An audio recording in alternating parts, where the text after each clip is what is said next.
In the final year of World War I, under a sky ripped open by artillery fire, a young lieutenant freezes for one fatal second, and the second costs lives. Branded a coward by his own men and condemned by his own father, he faces a firing squad at dawn. But this isn't just a story about fear on the battlefield. Greetings, schools, and welcome to a dive into horror television. Tonight we explore the fan-favorite episode Yellow from Tales from the Crypt. We open in France during World War I. It's the year 1918 and the war is devastating the troops. Sergeant Ripper meets with Lieutenant Kalthrob. The general told them to fight the enemy, but his son, Lieutenant Kalthrob, ordered a retreat. Ripper reports to the general, letting him know about the retreat, which infuriates him, especially because the order came from his son. When the general orders his platoon to repair a fallen phone line, the general wants his son to lead the way. Captain Milligan and Sergeant Ripper are concerned. They think Lieutenant Kalthrob is yellow. To be yellow means to be a spineless coward. So they get Lieutenant Kalthrob, and his pops inquires about what happened. We learn the lieutenant doesn't want to be in the army. The general is appalled and doesn't want any of his men to know that his son is a scaredy cat. Dad makes a deal with the lieutenant.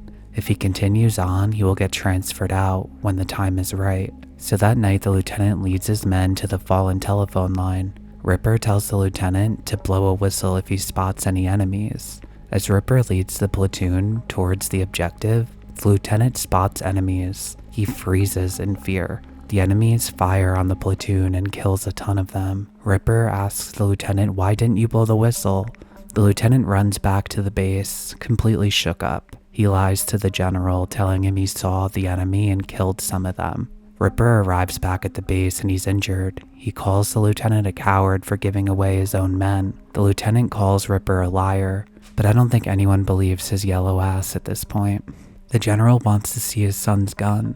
The lieutenant claims his revolver was the gun he used, so they take a look at his bullets. And of course, none of them were fired. The general has his son arrested. The next day in court, they find him guilty and he's sentenced to death by firing squad at dawn. So later on, the lieutenant is visited by his father, who lets him know that he will not be executed. He promises to load the rifles with blanks so his son can fake his death and escape once the army retreats. The general's only wish is that he faces the firing squad with courage. Dad will leave a pack full of supplies and forged documents that will allow him to leave Europe and the army. The next day, the lieutenant is calm. He spots a pack, likely filled with supplies, just like his dad promised. He apologizes for his behavior. As the firing squad readies to fire, the general feels a moment of remorse. The lieutenant realizes that his father hasn't kept his word, and he's shot down. In his final moments, the captain compliments the lieutenant's behavior. He says he died like a man. The general is pleased that his plan worked, and his men won't think of his son as yellow. At the heart of this episode is a brutal thesis. Manhood is not something you are, it is something you must prove. Judith Butler's theory of gender performativity argues that gender is not an innate, stable identity. It is not something one is, but something one does, repeatedly, publicly, and under social pressure. Gender exists because it is performed and recognized as such. War intensifies the demand for visible performance. Failure to perform masculinity invites correction through violence. Patriarchal authority sustains itself by sacrificing those who destabilize the script. Butler's theory destabilizes the idea that masculinity is natural. This episode dramatizes the anxiety underlying that instability. If masculinity were inherent, freezing in fear would not erase it. But because masculinity depends on repeated performance, a single visible failure threatens total collapse. The lieutenant's fear exposes the artificiality of the standard. His father cannot tolerate that exposure, so he eliminates the disruption. The execution restores the illusion that masculinity is seamless. Bell hooks often emphasize that patriarchal masculinity trains men to equate worth with dominance and emotional suppression. Fear becomes unforgivable because it reveals vulnerability. The general's central concern is not justice, it is legacy. He doesn't fear his son's death, he fears what his men will think. Reputation operates as symbolic capital within hierarchical systems.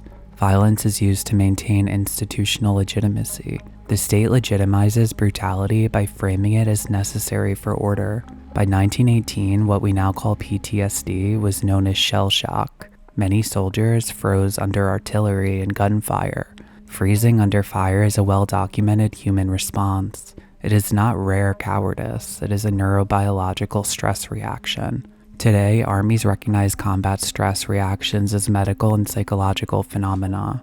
Executing somebody for freezing would likely be considered a failure of leadership if it were to happen today. Experts in military cohesion would debate whether the execution actually improves morale. Research on small unit cohesion shows that soldiers fight primarily for one another. Trust in leadership is crucial.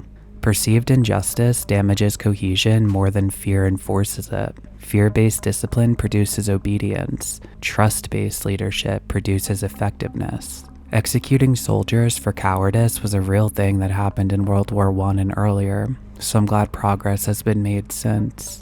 Eric Douglas, who played Lieutenant Kalthrob, was the real-life son of Kirk Douglas, who played the General. This was the longest episode of Tales from the Crypt. Steven Spielberg was originally going to direct this episode. Another fun fact is this episode pays tribute to Kubrick's Paths of Glory. Robert Zemeckis directed this one, and he went on to direct Forrest Gump and Castaway. The writers were Gilbert Adler and A.L. Katz, two series regulars, as well as Jim Thomas, who wrote Prey and Predator. This episode features some big names. Kirk Douglas was Spartacus, and he's also known for Lust for Life and The Final Countdown. Eric was in The Golden Child as well as A Gunfight. Lance Henriksen was in Aliens, Hard Target, and Alien vs. Predator. Overall, this episode is very loved by a ton of you, so I won't be too picky. The subject of this one isn't my cup of tea. I almost never indulge in war-based films. Objectively, this was well crafted and engaging. This wouldn't be an easy episode to direct, that's for sure, but it was expertly completed. I'll rate this one a 9 out of 10.